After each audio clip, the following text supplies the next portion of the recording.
Урматтуу күн урматтуу менин каналымда көрүүчүлөрүм, сиздерди каналдан көргөнгө абдан кубанычтамын. Бүгүн кичине эски бир жаңылыкты эскерип кетким келет. Бул деген Hedgehog 2025 деген Эстонияда өткөн аскердик машыгуулар. Бул жөнүндө дагы азыр көп аскердик серепчилер айта баштады. Анткени протоколдору, ал боюнча айтылган сөздөр азыр эле чыга баштады. Ошондуктан мен да ушу эски жаңылыкка кайрылат элем. Эстониянын жергесинде өттү бул нерсе. Албетте ушул жерде 16.000 НАТОнун аскер ошо кызматчылары катышты. Анын 12 НАТО өлкөсү катышты. Анын ичинде ошо Улуу Британия, Эстония жана башка Италия, Германия сыяктуулары. Аяка украиналык аскерлерди дагы мындай расмий түрдө согушка катышып жаткан аскерлерди катыштырышты НАТО өлкөлөрү. Украинанын дроноводдору же болбосо дрончулары деп койсок болобу, дронду башкарган ушундай атайын бөлүмдөр катышты да. Анан алар деген ошол кандайдыр бир мындай шарттуу душман катары иштешти. Алар деген Орусия тарабынан ошо эгерде НАТОго кол салынса, анда кандай иш аракет жүрүп кетерине согуш майданында ошол нерсени чагылдырышты да. Ошол нерсе сценарий боюнча ойношту. Ошондо алардын аталышы ошо машыгууда OPFOR деп же Opposing Force деп аталышты. Орусиянын ролун ойношту. Бул деген сценарий аябай чоң дрондордун колдонулушу менен, жөнөкөй эле FPV дрондордун колдонулушу менен баягы фронттун алдыңкы сызыгындагы ошол кагылышуу ойнотулган. Ошол жерде Contested and Congested Battlefield деп аталат, же болбосо ошол ар кандай дрондордун аралашмасы менен согуш. Жана ошол жерден негизи мындай түзмө-түз алгачкы жолу НАТО өлкөлөрүнүн аскерлери реал тайм же болбосо азыркы убакта болуп аткан разведка менен иш алып барышты. Украиналыктар болсо өзүнүн баягы программисттерди түзүп берген Delta деген атайын жасалма интеллект менен коштолгон маалыматтык системаны колдонду. Ал Delta деген система жасалма интеллекттин жаны менен ошо бүт фронттон түшкөн маалымат, сырткы баягы чалгынчылардан түшкөн маалымат, дрондордон түшкөн видео, аудио маалыматтары жана аскерлер ар бир ошо аскер бригада командирлери же болбосо ушундай топтордун командирлери Украинанын армиясында колунда планшет кармашат. Илон Масктын баягы интернети менен байланышат ал планшет. Ошо Starlink аркылуу. Жана ошол планшетте ошол Delta деген система иштейт. Delta деген система бүт азыркы эмне болуп жаткан маалыматты алып, украиналык аскерлер кайсы жерде жайгашкан, кандай күчү бар, ушул маалыматты алып, мисалы ошол Орусиянын аскерлери кайда жүрөт, кай жерде жортул болуп атат, кай жерде эмне көрүнүп атат, ушул маалыматтарды жыйнап автоматтык түрдө украиналык аскерлерге ушундай буйрук берет. Бул жерден душман өтүп баратат. Бул эң жакынкы дивизия ушул, соккула деп маалымат берет да. Ошондо ошол дивизиянын командири бүт ушул согуш болуп аткан сүрөттү көрөт, анализдейт, акыл салат жана чечим чыгарат. Ага буйрук келгенден кийин ал буйрукка макулдугун берет же макулдугун бербейт. Эгерде даяр болсо макулдугун бере албайт, дагы убакыт сурайт. Макул болсо мындай жарайбыз, азыр согушка катыша алабыз десе, анда заматта ошол катыша калат, ошо планшеттен басат, даярбыз деп, анан барып туруп ошол душманга согот. Бул нерсе так болуп жаткан учурда болуп, мисалы үчүн мурунку согуштардын ичинде, ошо экинчи дүйнөлүк согушта дагы согуш туманы деген түшүнүк бар болчу. Бул эмне деген билдирет? Бул сен эчтеке билбейсиң, согуш эмне болуп атканын, согуш майданына киресиң жана душман кайда экенин, кайка жашынды, кайсы жерден чыгып атат, кайсы жерден кыймылдап атат, сенин аскерлериң кайсы жерде кыймылдап атат билбейсиң да такыр. Азыр болсо ал нерсе жок болуп калды. Дрондордун жардамы менен асманга дрондор илинет. Жана ошо эгерде өнөктөштөр спутник менен жардам берсе, спутниктик дагы сүрөттөр түшөт. Бирок эң негизги дрондордон түзмө-түз сүрөт илинет жана ошо мультимедиалык сүрөт, фронттун сүрөтү тартылат кадимкидей картадай. Жана ошол картадан анан чечим кыласың да, ошол атаканы азыр жасайсыңбы же бир аздан жасайсың. Дагы канча күтүш керек, ушул снаряддар качан келет, дрондор качан келет, ушунун баарын бүт маалыматты сенден ушул Delta системаңда болуп турат да. Украиналык армияда ушундай болуп калды. Булар ошол Delta системаны колдонушту. Бул Sea Transmit Strike деген система бар экен. Бул деген эгерде дрон, чалгынчы дрон душмандын бөлүктөрүн көрүп калса, заматтын ичинде ошо фронттогу алдыда турган украиналык аскерлерге буйрук берет экен, сок деп. Көрдүк. бердик маалыматты сок деп. Ошентип украиналыктар мындай маалымат алып, анан 1 сааттын 2 сааттын ичинде келип, же жарым саат ичинде келип, же 15 мүнөттүн ичинде келип соккон эмес. Дал ошол жерде дрондор илинип турат. Көрдүбүз, заматта эле соккон ушундай системаны жасашты. Демек ошо дрондор дайыма илинип турат да асманга. Ошонун жардамы менен бул деген real time fight дейт да, бул деген азыркы убакта болуп аткан согуш деген дейт. Мынакей сенин чалгындоолоруң, аскерлериң эгерде согуш майданына кирип келатса, дал ошол маалда сени ошол дрондор чаба баштайт да. Ошондой нерсени жасашты украиндиктер. Бул деген аябай мындай дрондордун пайда болушу менен, ушундай жалпы спутниктик интернеттин пайда болушу менен ушундай жогорку деңгээлге өнүгүп келатат. Жана ошону НАТО аскерлери алгачкы жолу көрүштү да. Алгачкы жолу көрүшүп туруп, анан аябай таң калышты. 10 желдет, жолосо 10 украиналык дрончу отуруп алып, согуш майданына чыгып алып, ошол Дельта системасын колдонуп, жана Дельта операторлорун, баягы атайын ошол Дельта системасына маалыматты киргизген операторлорду колдонуп, анан ошол бул жерге дагы 5-10 киши катышты. Ошентип Украинанын аскери 15 же 20 аскери, 5 Дельтанын оператору, калган 10-15 дроноводдор отуруп алып, ошол Дельта аркылуу бир күндүн ичинде же жарым күндүн ичинде ошо 2 НАТОнун дивизиясын жок кылып салышты да, ушундай машыгууда, элестеткиле. 17 броне баягы унааларды, соттолгон унааларды жок кылды. БМП жана танк башкаларды. Эми кантип жок кылды? Жардырган эмес, албетте. Бул машыгуу да, бул НАТО менен анан урушмак беле. Ошон үчүн украиндиктер FPV дрондорго темир мындай кандайдыр бир болванкаларды, же болбосо мына брус деп коет, ошону байлап коюшту. Жана ошондой FPV дрон учуп келип туруп, ошол брус менен соккондо бронетехникаң жарылды деп ошо белги берилет. Танкка, техниканын ушул оператор командирине. Ал болсо токтотот жана кызыл кнопканы күйгүзөт. Мени броне соттолгон унам жарылды, токтоп калды деп ушинтип маалымат берет да системага.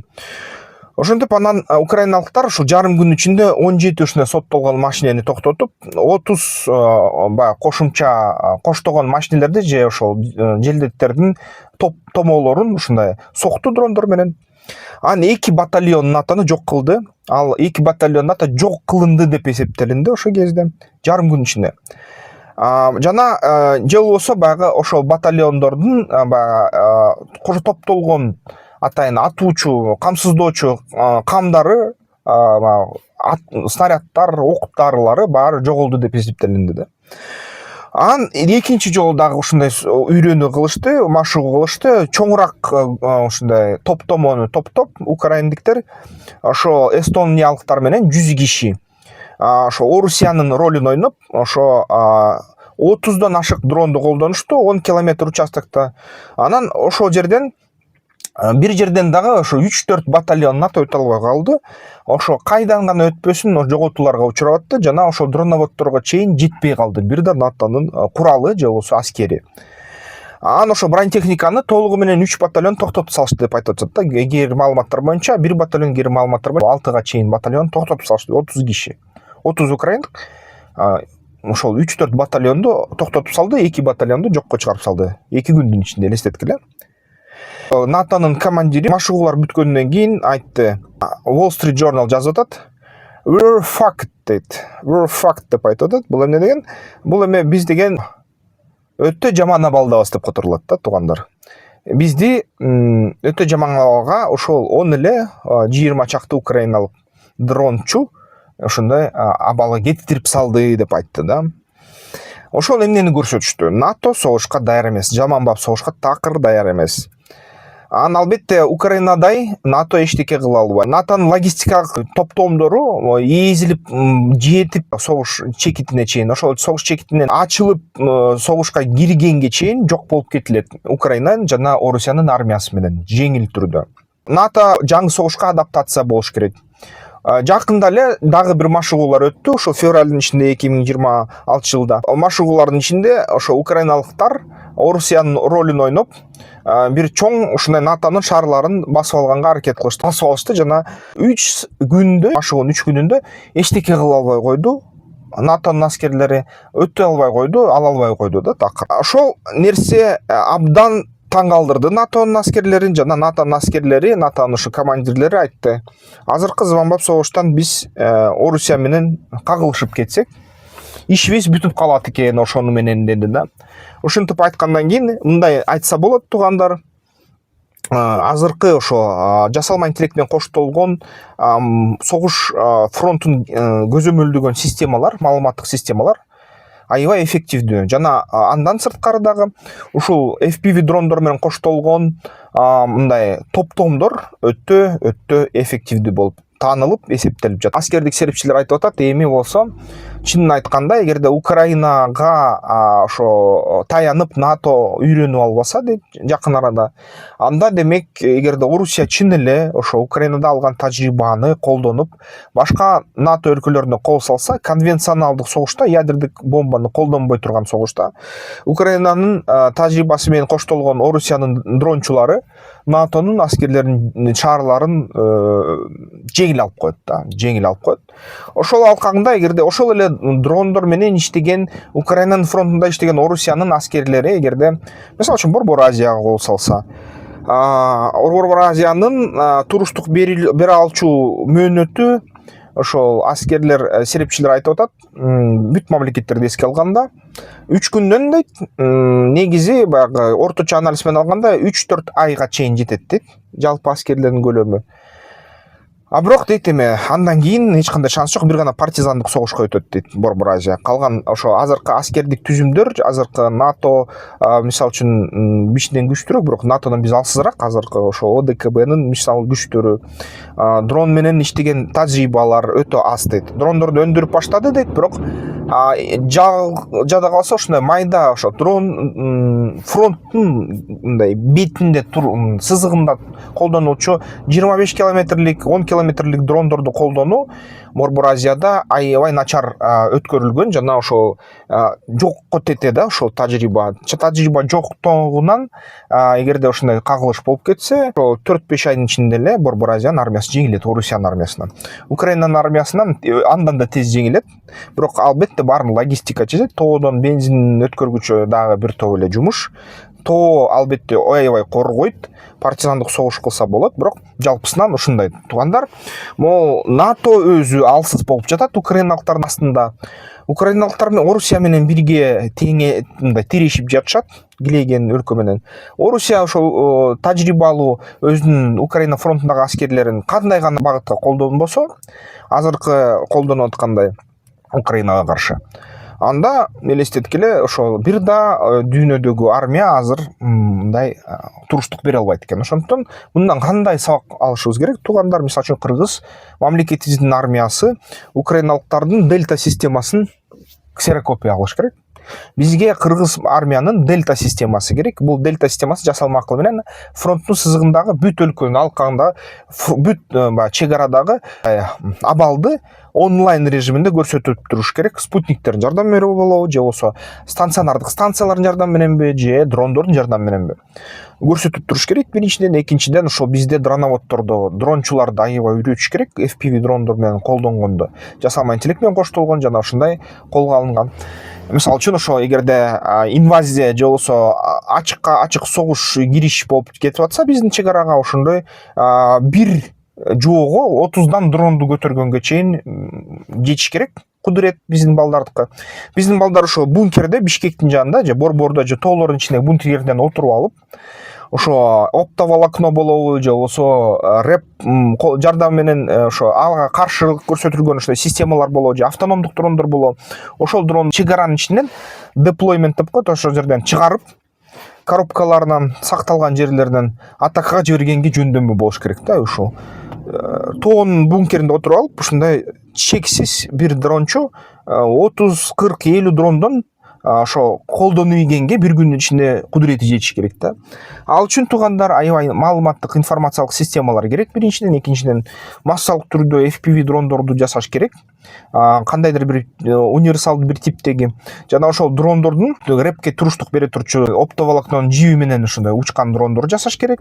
Андан сырткары анысы аз болот, ошон үчүн спутниктик интернет жасалма акыл менен коштолгон дрондорду жасаганды үйрөнүшүбүз керек, колдонгонго үйрөнүшүбүз керек да. Ал деген эмнени билдирет?